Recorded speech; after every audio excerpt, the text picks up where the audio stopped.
Drug Enforcement Agency o tinatawag na PDEA. Sila ang gumagawa ng batas laban sa bawal na gamot.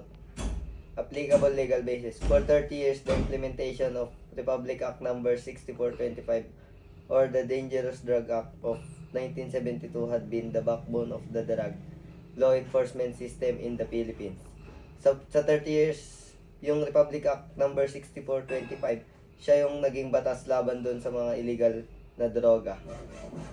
The high profitability of the illegal drug trade, compounded by then existing laws that impose relatively light penalties to offenders, greatly contributed to the gravity of the problem. Dahil po napapalaki na yung kita sa pagbebenta ng droga, marami na po tayong nagugustuhan nito. Finally, Republic Act No. 10640 entitled an Act to further strengthen the anti-drug campaign of the government, amending for the purpose Section 21 of Republic Act No. 9165 was enacted. Yung Republic Act No. 10640, natupad po siya. Isang batas upang mas mapalakas ang kampanya ng anti-droga ng governor. Next. Historical evolution. As provided for by Section 82, Republic Act No. 9165, there is to be created the Philippine Drug Enforcement Agency, PDEA, which is served as the implementing arm of the board, shall be responsible for the efficient and effective law enforcement relatively with any dangerous drugs and control precursors or essential chemicals as provided in the Comprehensive Dangerous Drug Law. PDEA ang nagpapatupad sa batas sa illegal na droga, tapos Dangerous Drug Board o DDB yung kasama nila. The agency is tasked with the enforcement of the penal and regulatory provisions of Republic Act No. 9165 to effectively, efficiently, and competently combat the problems brought about by the proliferation of dangerous drug and its effect to the moral fibers of society.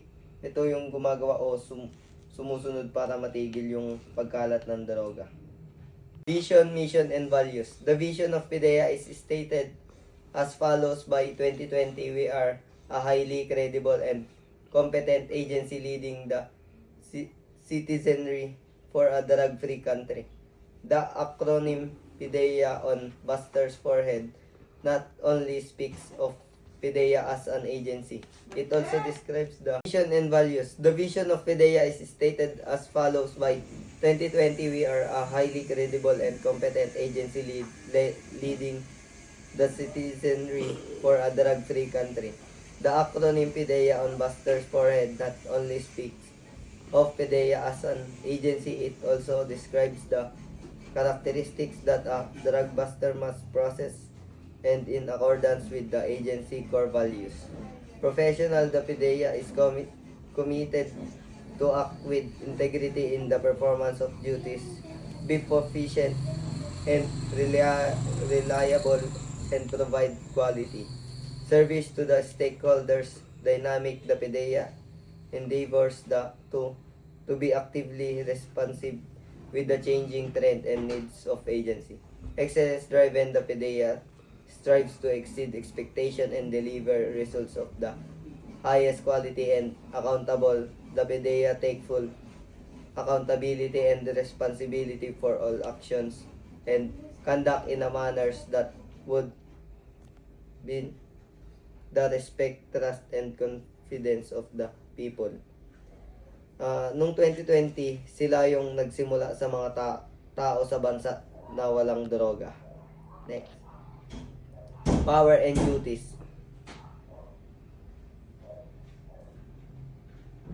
Powers and duties. Number 1. The Dangerous Drug Board or DDB, thereby carrying out the National and Anti-Drug Campaign program, which shall include drug law enforcement, control, and prevention campaign with the assistance of government agency.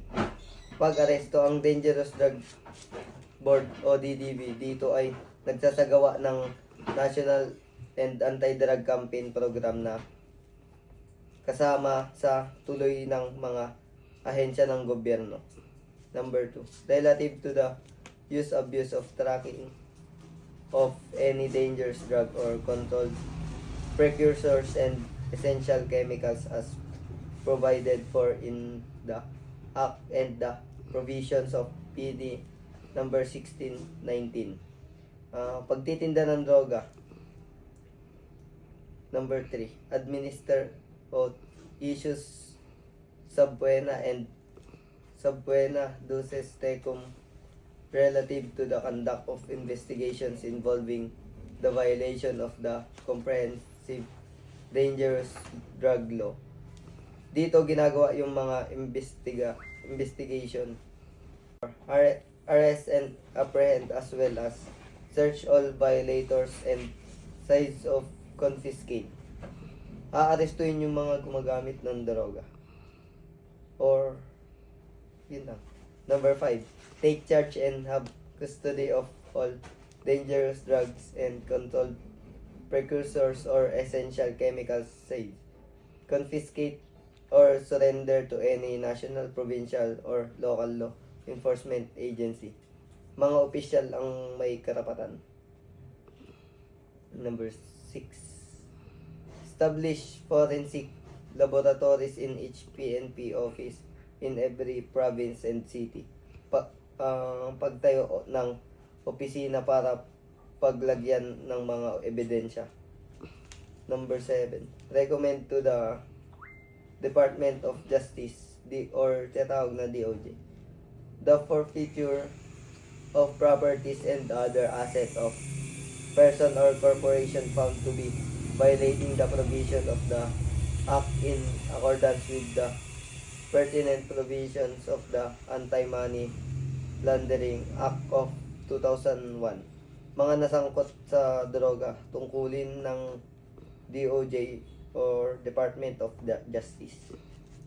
Number 8, in coordination with the Philippine Postal Office or tinatawag na PPO and the Bureau of Customs or tinatawag na BOC, inspect all air cargo package, parcels, and mails in the Central of Post Office. Magtutulungan ang BOC of Bureau of Customs na tignan ang mga package ng parcel. Next, and number 9, prepare for the prosecution of cause the filing of appropriate criminal and civil cases for violation of all laws on dangerous drugs. Dito ihahanda ang ebidensya para tama yung kaso sa mga kriminal.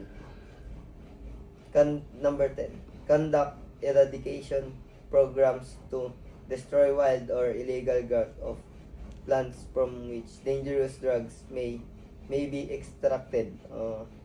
Dito kailangan maganda sa korte. 11, initiate and undertake the formation of a nationwide organization which shall coordinate and supervise all activities against drug abuse. Dito, organisasyon sa buong bansa para sa lahat ng proyekto. Number 12, government agencies of offices and local government